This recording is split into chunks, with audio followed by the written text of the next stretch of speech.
अस्सलामुअलैकुम वरहमतुल्लाहि वबरकातुहू। खुशामदीद है आप तमाम लोगों को हमारे चैनल उर्दू इस्लामिक कोर्स में। आज मैं आप लोगों को अशरफ़ी तालीम हिस्सा सुव्वम यानी अशरफ़ी तालीम पार्ट 3 का लेसन नंबर 10 है।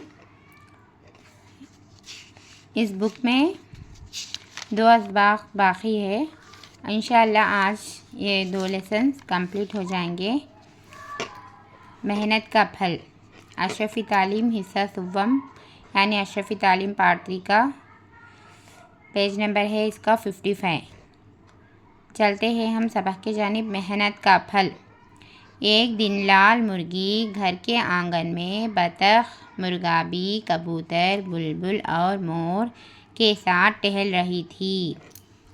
लाल मुर्गी को गेहूं के कुछ दाने मिल गए।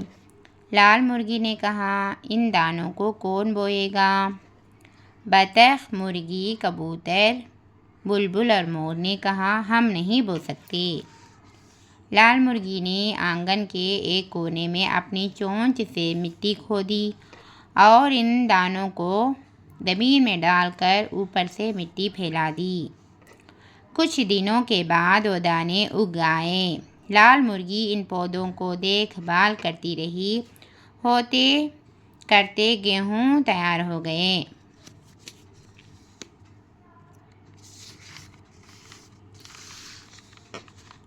लाल मुर्गी ने बतख, मुर्गाबी, कबूतर, बुलबुल और मोर से पूछा, गेहूं कौन काटेगा? इन सब ने इनकार कर दिया। लाल मुर्गी ने गेहूं काटे और दाने साफ किए। लाल मुर्गी ने फिर अपने साथियों से पूछा, गेहूं कौन पीसेगा? इन सब ने इनकार कर दिया। लाल मुर्गी ने गेहूं पीसे। फिर लाल मुर्गी ने अपने साथियों से पूछा, आटा कौन गूंथेगा? इन सब ने इनकार कर दिया। लाल मुर्गी ने आटा गूंथा।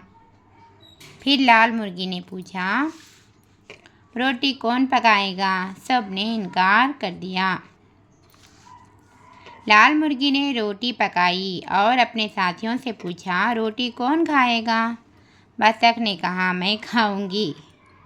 मुर्गी ने जल्दी से कहा, मैं खाऊंगी। तो इस सबक में क्या बता रहे हैं? तो एक लाल मुर्गी घर के आंगन में थी। बतख, मुर्गाबी, कबूतर, बुलबुल, मोर सबके साथ टहल रही थी। लाल मुर्गी गेहूं के कुछ दाने मिले तो उनके लाल मुर्गी ने कहा, इन दानों को कौन बोएगा? तो सब बतख, मुर्गी, कबूतर, बुलबुल, मोर सब ने हम नहीं बो सकते बोलकर बोले। तो उन्हें खुद ज़मीन में डालकर ऊपर से मिट्टी डाली, फैलाई, उगाई और देखभाल करती रही। गेहूँ तैयार हुए और गेहूँ को कौन काटेगा बोलते सब ने इनकार कर दिए। बतख, मोर, मुर्गाबी, कबूतर सब इनकार कर दिए। जब है नी क्या हुआ, गेहूँ कौन पीसेंगे का तो सब इनकार कर दिए। और है नी आटा कौन गूंदेगा तो सब इनकार कर दिए। कौन पकाएंगे बोले तो सब इनकार कर दिए। रोटी कौन पकाएगा? जब खाने का बारी आए तो सब मैं खाऊंगा बोलकर बतख ने कहा, मैं खाऊंगा। मुर्गाबी ने जल्दी से कहा, मैं खाऊंगा। कबूतर बोला, इस खिदमत में मैं तैयार हूँ। कबूतर मैं खाऊंगा बोलकर बोला। सब जने खाने के लिए तैयार है मगर काम करने के लिए तैयार नहीं है। बुलबुल और मोर ने कहा, खाने के हम ज़्यादा हकदार हैं। लाल मुर्गी ने इन परिंदों से कहा, तुमको रोटी खाने का कोई हक नहीं। जिसने बोया इसने काटा, जिसने काटा उसने पीसा, जिसने पीसा उसने रोटी पकाई और जिसने रोटी पकाई अब वही खाएगा। तो क्लियर कर दी कि क्या मैं ही बोई, मैं काटी, पीसी और है रोटी पकाई, सब कुछ मैंने की। तो अब इसके हकदार तो मैं ही खाऊंगी बोलकर बोल दी।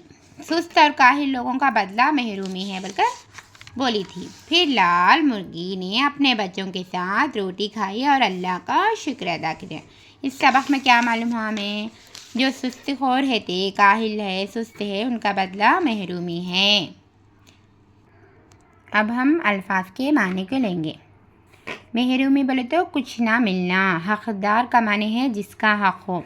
अब सवालात को लेंगे। बतख, मुर्गा बी, कबूतर, बुलबुल और मोर को रोटी क्यों नहीं मिली? क्योंकि गेहूँ दाने नहीं उगाए और फसल गेहूँ को नहीं काटे, नहीं पीसे गेहूँ को, आटा नहीं गूंदे और नहीं पकाए गेहूँ को, रोटी नहीं पकाए, सब काम कुछ भी नहीं करे, सिर्फ लाल मुर्गी ही करी।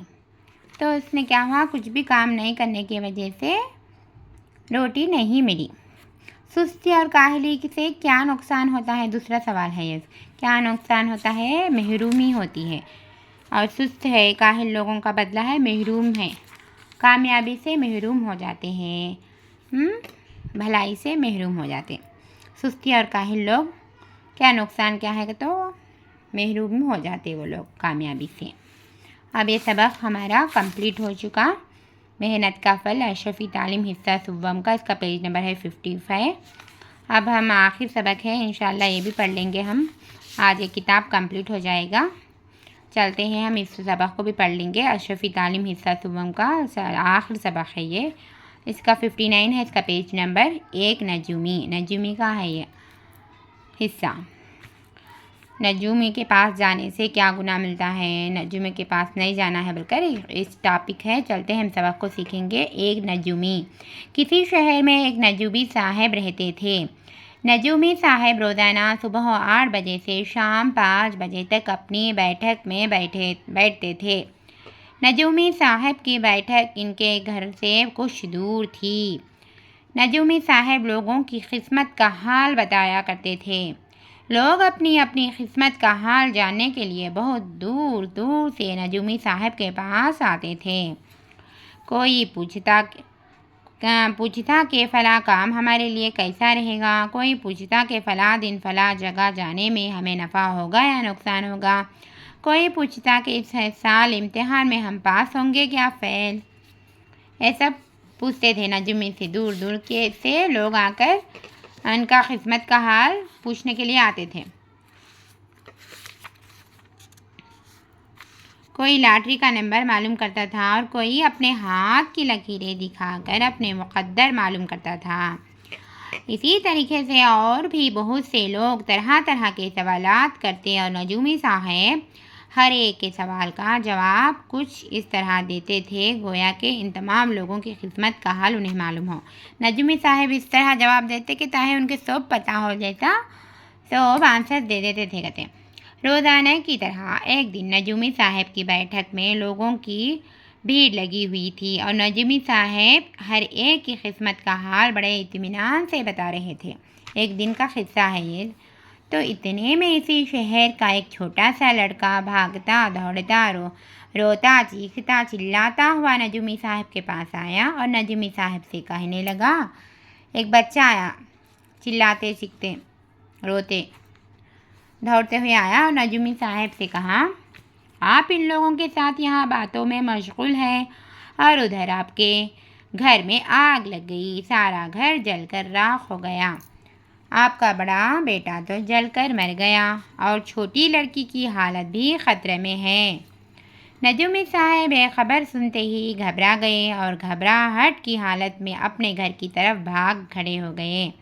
नजूमी साहब के साथ ही वो लोग भी भागे जो अपनी किस्मत का हाल मालूम करने के लिए बहुत दूर दूर से आए हुए थे। जब नजूमी साहब अपने घर पहुँचे तो वहाँ सब खैरियत थी, ना तो घर में आग लगी थी ना ही कोई जला था। ये देखकर नजूमी साहब को इस लड़के पर गुस्सा आया, बहुत गुस्सा आया जिसने आग की खबर सुनाई थी।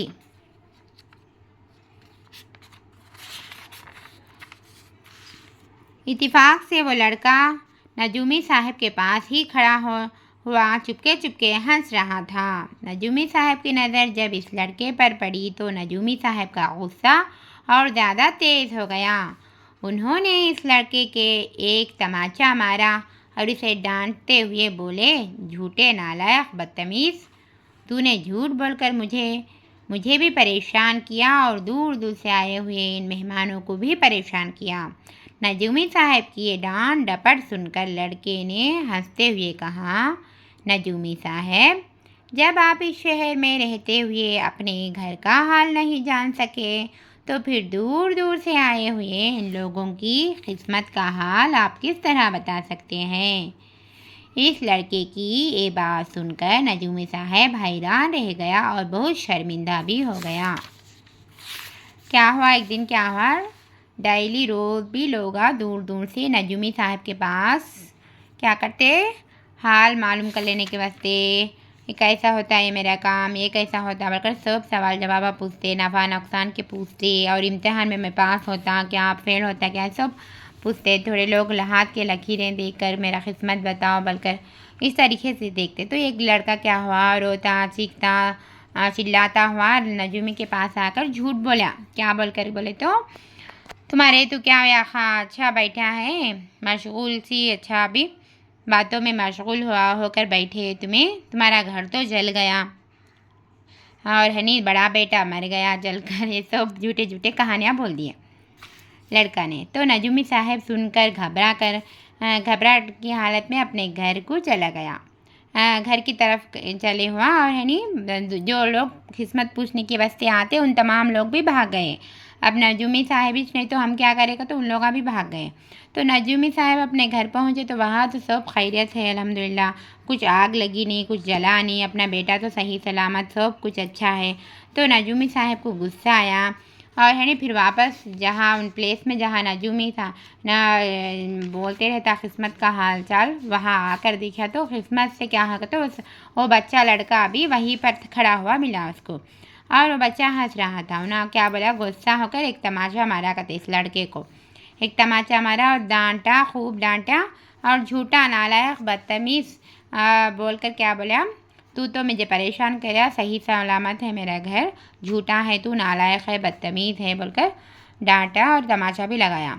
तो क्या हुआ, और मुझे भी परेशान करा, और जो दूर दूर से जो मेहमान अभी आ रहे नजूमी पूछने के लिए वो भी परेशान कर दिया उन सबको बोलकर नजूमी साहब ने डांट पटक कर लड़कों को सुनाए। तो नजूमी साहब को तो बच्चा ने क्या बोला, लड़का हंसते हुए कहा, आप इस शहर में रहते हुए अपने घर का हाल नहीं जान सके तो फिर दूर दूर से आए इन लोगों की किस्मत का हाल आप किस तरह बता सकते हैं बोलकर बोले थे।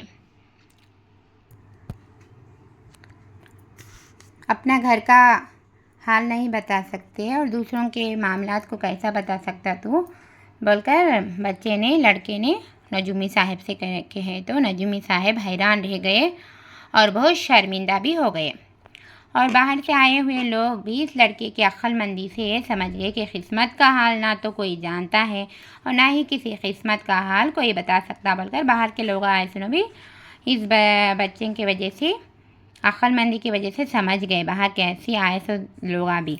देखो बच्चों, किस्मत का हाल अल्लाह के सिवा कोई नहीं जानता, और जब कोई जानता नहीं तो बताएगा क्या। किस्मत का हाल सिर्फ अल्लाह ताला ही जानते, अल्लाह के सिवा कोई और नहीं जानता। ये सब झूठे धोखेबाज लोग होते जो झूठे झूठे कहानियाँ बोलकर लोगों के पैसे लूट मार करते और लोगों को धोखा देते। हम उनके चक्कर में कभी भी नहीं पड़ना चाहिए। इसलिए आप कभी भी किसी से अपनी किस्मत का हाल मत पूछना, मज़हब इस्लाम ने इससे मना किया। अब हम माने को लेंगे। अल्फाज के माने, नजूमी के माने हैं सितारों का इल्म से गैब की बातें बताने वाला। बैठक बोले तो बैठने की जगह। लकीर का मानी है निशानी। सवालात लेंगे अब हम। नजूमी किसे कहते हैं या पढ़े ना हम, सितारों का इल्म से गैब की बातें बताने वाला को कहते हैं नजूमी। क्या नजूमी की खबर सच्ची होती है? नहीं, नजूमी की खबर सच्ची नहीं होती। तीसरा सवाल है, क्या नजूमी से अपनी किस्मत का हाल मालूम कर सकते हैं? नहीं, नजूमी से अपनी किस्मत का हाल मालूम नहीं कर सकते। इस सबक में ज़िक्र किए गए वाक़या को अपने अल्फाज में बयान करो। ये वाक़या है ना पूरा, ये वाक़या क़िस्सा, घर जल गया, झूठा लड़के ने आकर नजूमी साहब से कहा घर जल गया, आखिर में देखे तो घर नहीं जला। तो उन्होंने क्या बोला, अपना घर का ही हाल नहीं मालूम कर सकते तुम, दूसरों के दूर दूर से आए हैं लोगों का किस्मत का हाल आप किस तरीके से बताते बोलकर बोले। तो शर्मिंदे हुए लोगों भी लड़के के अक्लमंदी से किस्मत का हाल कुछ भी नहीं होता बोलकर लोगों को समझ आ गया, और ये सब वाक़या है ना, ये सब इसका आंसर है। अल्हम्दुलिल्लाह अल्लाह के फ़ज़ल से अशरफी तालीम हिस्सा सुबम कंप्लीट हो चुका है। इंशाअल्लाह अल्लाह के फ़ज़ल से कंप्लीट हो चुका। आप तमाम लोग हमारे चैनल उर्दू इस्लामिक कोर्स में जुड़े रहिए। हम अच्छे बातें इस नेक रास्ता बल्कि इस्लाम की बुनियाद, वालिदैन की इताअत, अब्बूजान के नाम ख़त, मक्का मुकर्रमा, मदीना मुनव्वरा, दिनों और महीनों के नाम, घड़ी में वक्त किस तरीके से बताते हैं। अब ये 2 सबक पढ़े थे, बहुत अच्छे असबाक हम इस किताब में सीख चुके हैं अल्हम्दुलिल्लाह। आप तमाम लोग हमारे चैनल में जुड़े रहिए। मिलती हूँ मैं दूसरे एपिसोड में। अगर कोई सब्सक्राइब नहीं कर लिए तो सब्सक्राइब कर लीजिए, लाइक और शेयर और कमेंट करना ना भूलिए, बेल आइकन को प्रेस करना भी ना भूलिए। अस्सलामु अलैकुम वरहमतुल्लाहि वबरकातुहू। अल्लाह हाफिज़।